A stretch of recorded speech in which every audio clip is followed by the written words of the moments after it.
जी बिस्मिल्लाहिर्रहमानिर्रहीम। अच्छा जी बेटा जी, तो आज हमारा जो इस चैप्टर का टॉपिक है, टॉपिक नंबर 3.12, और ये इस यूनिट का यूनिट नंबर 3 जिसका नाम है कंप्यूटर नेटवर्क्स, उसका ये लास्ट टॉपिक है। और हमारा भी यानी इस चैप्टर्स का, इस यूनिट का जो है वो 12वां लेक्चर है, ठीक है, लास्ट लेक्चर। और उसका टॉपिक का नाम ये है कि real world applications of computer network, यानी कंप्यूटर नेटवर्क जो है उसको रियल वर्ल्ड में कहाँ कहाँ पे अप्लाई किया गया है। एप्लीकेशन का मतलब यहाँ पर एप्लीकेशन से मुराद है इस्तेमालात, यानी डिप्लॉय करना। तो तीन मेजर कैटेगरीज बताई गई हैं जहां पर ये बहुत ज्यादा इस्तेमाल हो रहा है: बिजनेस, एजुकेशन और हेल्थ केयर। ठीक है, इनमें कैसे इस्तेमाल हो रहा है आइए जानते हैं। ले जी, कारोबार, अगर इंटरनेट है तो उससे किस तरह से वो इस्तेमाल कर रहे हैं बिजनेसेस। कह रहे हैं in businesses networks enable efficient communication, यानी अगर एक कंपनी है, एक उसके मल्टीपल ऑफिसेज हैं, मुख्तलिफ जगह पर हैं, तो वो बातचीत करना आसान हो गया उनके लिए। रिसोर्स शेयरिंग, एक ही कंपनी में आपको बताया कि अगर आपके पास एक ही प्रिंटर लगा हुआ है और 20-25 लोग, 50 लोग काम कर रहे हैं, तो वो एक ही प्रिंटर सारे लोग इस्तेमाल कर सकते हैं with the help of a network. तो नेटवर्क का रियल टाइम जो है इस्तेमालात हो रहे हैं। इसी तरह डाटा मैनेजमेंट, अगर सारे जो है ऑफिस के अंदर लोग काम कर रहे हैं और उनके पास लैपटॉप या कंप्यूटर में स्पेस कम हो गई है, तो वो किसी दूसरे की हार्ड डिस्क को शेयर कर सकते हैं, या फिर एक सर्वर कॉमन भी बनाया जा सकता है जहां पर हर बंदा काम करे, डाटा वहां से उठाए, उस पर काम करे, उसको वापस वहां पे रख दे। ठीक है, तो ये रियल वर्ल्ड एग्जांपल्स में आ जाती हैं। और मैं खुद एक मल्टीनेशनल कंपनी में काम करके आया हूँ, वहां पर ऐसा ही होता है। बड़ी कंपनी में एक सर्वर बनाया जाता है, फाइल सर्वर, जहां पर डाटा आपने काम करने के बाद वहीं पर आपने रखना है, ताकि आपका बॉस या कोई भी दूसरा ऑफिसर जो है उसको आसानी से चेक कर सके। ठीक है, और अब इसमें हमारे पास एक और डेफिनेशन आ रही है, डिड यू नो में, इंट्रानेट। ले जी, इंटरनेट तो हम सब ने सुना हुआ है, लेकिन इंट्रानेट क्या है।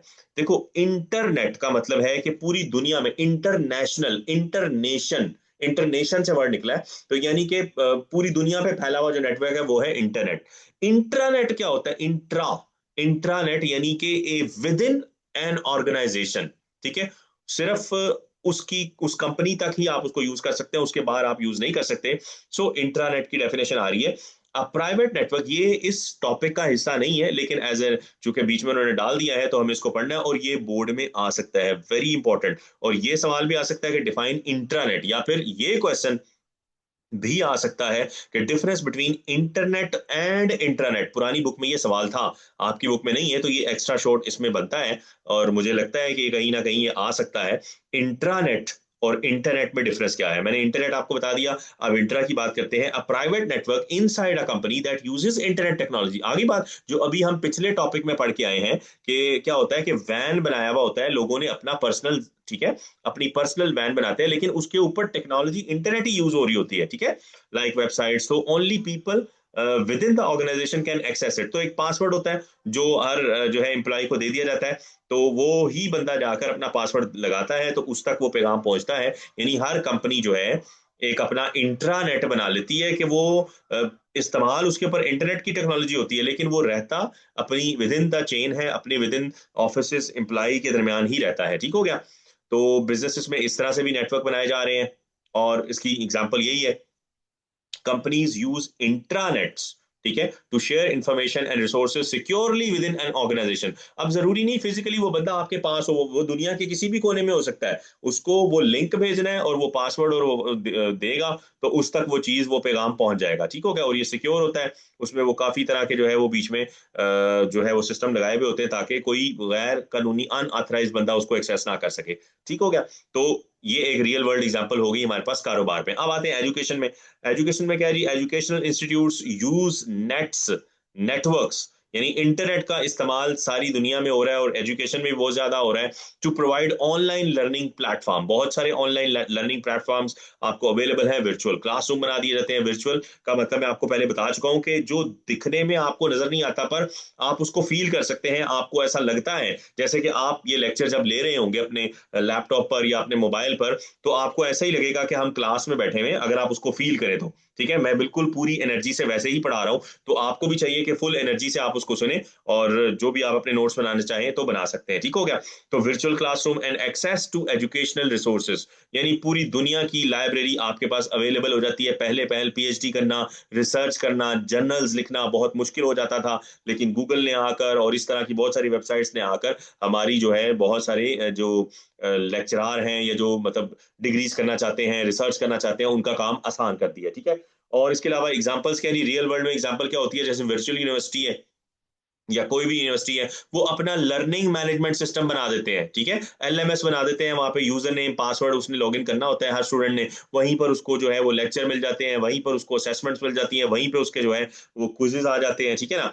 तो like Blackboard and Moodle to deliver course content and assessment, यानी ये दो दो कैटेगरीज बताई हैं। LMS basically learning management software होता है, उसका नाम कोई भी दे सकते हैं, मुख्तलिफ कंपनियां अपना अपना बनाती हैं। ठीक है? मुख्तलिफ यूनिवर्सिटीज, कॉलेजेस। ठीक है?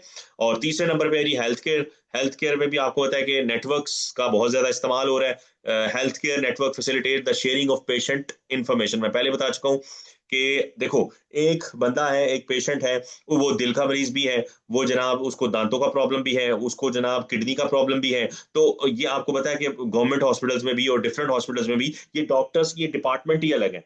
तो ये अलग अलग डिपार्टमेंट, अलग अलग डॉक्टर्स के पास जा रहा है बंदा। तो अगर फर्ज करें ये पुराना निजाम है, तो क्या है कि नेटवर्क नहीं है, इंटरनेट नहीं है, तो वो क्या होता था हमारे, आपने देखा होगा आपके जो लोग अल्लाह माफ करे इस तरह के हैं बुजुर्ग जो है, ज्यादातर उनको ऐसा होता है कि मल्टीपल डिजीजेस होती हैं, तो वो अपनी फाइलों का उनका एक थता लगता चला जाता है। ठीक है ना? तो इन दिस केस अब वो फाइलें उठानी नहीं पड़ती, और उसमें प्रॉब्लम भी ये हो जाता था कि देखें, अगर दिल का मरीज है और उसको ये नहीं पता कि ये बीपी का भी प्रॉब्लम है इस बंदे को, ठीक है ना, उन्होंने कोई ऐसी मेडिसिन दे दी और ये बंदा बताना भूल गया, या जो लोग इनके साथ आए हैं उन्होंने बताया नहीं, तो डॉक्टर ने कोई ऐसी मेडिसिन दे दी तो उससे लोगों की डेथ भी हो जाया करती थी, क्योंकि डॉक्टर को बताया ही नहीं आपने कि इनका बीपी का, शुगर का इशू भी है, इनके दूसरे मसाइल भी हैं। तो डॉक्टर ने हाइपोटेंसी की डोज दे दी, उन्होंने अपने हिसाब से दिया, लेकिन वो उनके पास वो बैड रिएक्शन दूसरी साइड पे, वो हार्ट अटैक तो नहीं हुआ, दिल का प्रॉब्लम तो नहीं हुआ, लेकिन दूसरी वजह से उनका प्रॉब्लम हो गया। और हमारे पास, मेरे पास वाकई इस तरह की एग्जांपल्स मौजूद है, मेरे अपने जानने वालों में इस तरह का एक केस हुआ था कि मेरे एक अंकल थे, उन्होंने अपनी आंखों का ऑपरेशन करवाया। ऑपरेशन बिल्कुल ठीक हुआ, बहुत बड़े डॉक्टर से करवाया। वो डॉक्टर साहब ऑपरेशन करवाया, वो चले गए अगले ही दिन। ठीक है? एक आंख का ऑपरेशन करवाया था उन्होंने, ऑपरेट करवाया था, उनको को मोतिया का इशू था। डॉक्टर को बताना भूल गए कि मुझे शुगर है। डॉक्टर ने भी उनको कोई गाइडेंस नहीं दी, और वो 2-3 दिन चूंकि वो आंख की तकलीफ में थे, उन्होंने कुछ खाया नहीं, तो उन्होंने शुगर की मेडिसिन लेना छोड़ दी। उन्होंने कहा कि जरूरत ही नहीं है, चेक भी नहीं की उन्होंने, ना डॉक्टर ने कुछ कहा उनको। तो क्या हुआ कि कुछ अर्से के बाद उनकी वो आंख, जो अच्छा खासा सही ऑपरेशन हुआ था, वो आंख जाया हो गई। ठीक है? तो ये बड़े मसले मसाइल होते हैं। तो अगर आपके पास हमारा हॉस्पिटल जो है वो नेटवर्क पर है, सारे डॉक्टर के सामने जो है नेटवर्क के ऊपर उस पेशेंट का सारा डाटा आ रहा है कि भाई ये लास्ट टाइम इसको क्या बीमारी थी, इनको और क्या मसले मसाइल है, इनको क्या मेडिसिन दी गई थी, और उस वक्त इनकी रिपोर्ट्स कैसी आई थी, वो सारा डाटा अगर डॉक्टर के सामने खुल जाए तो बहुत सारे मसले हमारे हल हो जाते हैं, जो कि आजकल मॉडर्न हॉस्पिटल्स में इसका इस्तेमाल किया जा रहा है। ठीक है? इवन अब गवर्नमेंट हॉस्पिटल्स में भी सारा डाटा जो है ऑनलाइन किया जा रहा है। ठीक है? सो health care networks facilitate the sharing of patient information, telemedicine and access to the medical databases। तो आप खुद से भी देख सकते हैं, अगर आप थोड़ा बहुत नॉलेज रखते हैं तो डेटाबेस में आप खुद से भी देख सकते हैं कि भाई अगर ये मेडिसिन अवेलेबल है, अगर ये मार्केट में नहीं है, तो इसी का सेम फार्मूला है दूसरी कोई कंपनी की, अगर आप लेना चाहें तो वो भी ले सकते हैं। ठीक है? So hospital use electronic health record EHR system इस्तेमाल किया जाता है मुख्तलिफ हॉस्पिटल्स में to store and retrieve patient data efficiently, जिसमें हर किस्म के, यानी आप आईडी कार्ड नंबर डालेंगे उनका, जैसे कि मैं अपने एक पेशेंट को लेके गया था पंजाब कार्डियोलॉजी में, तो वहां पर क्या हुआ कि वो चूंकि दूसरी तीसरी बार वो जा रहे थे, उनका दिल का प्रॉब्लम था, तो जाते साथ ही जो है उन्होंने कहा जी आईडी कार्ड नंबर बताएं। तो आईडी कार्ड नंबर में मेरे पास कुछ भी नहीं था, मैंने उनका बस आईडी कार्ड नंबर बताया, मेरे पास उनका आईडी कार्ड था, टक करके उनके पास वो सारा रिकॉर्ड आ गया सामने। उन्होंने जो है वो निकाल लिया, उनका ये तीसरी बार या चौथी बार आ रहे हैं, इनको पहले भी ये प्रॉब्लम हुआ था, इनको ये मेडिसिन, वो सारा रिकॉर्ड उनके पास खुद ही निकल गया। मेरे पास कोई फाइल कुछ नहीं था, सिर्फ मेरे पास पेशेंट का एम्प्लॉय वो आईडी कार्ड था, जिससे उन्होंने सारा कुछ देख लिया। तो वहां पर ये EHR सॉफ्टवेयर मौजूद होगा, I am sure, to store and retrieve patient data efficiently. तो ये हमारा यूनिट जो है आज फिनिश हो गया, ये चैप्टर नंबर 3 हमारा। ठीक है? और समरी भी आप देख सकते हैं, वही सारी शॉर्ट डेफिनेशंस आ रही हैं आपके सामने, और हमारे पास एक हमारा लॉन्ग क्वेश्चन रह गया था शायद, वो भी आज कंप्लीट हो गया, जो क्या है क्वेश्चन नंबर 4। यही जो अभी टॉपिक हमने पढ़ा है, describe real world applications of computer networks in business and education, हमने साथ में हेल्थ केयर भी पढ़ लिया। तो आप तीनों को याद रखें, क्वेश्चन में बिजनेस एजुकेशन दो भी आ सकते हैं, तीन भी आ सकते हैं, इसके अलावा भी कुछ बीच में से भी सवाल बनाए जा सकते हैं। तो आज हमारा ये unit number 3 ninth new book का खत्म हो गया। आई होप आपको आज का लेक्चर समझ में आया होगा। अगर इस हवाले से आपका कोई सवाल हो तो आप मैसेज करके पूछ सकते हैं, ठीक है। अल्लाह हाफिज।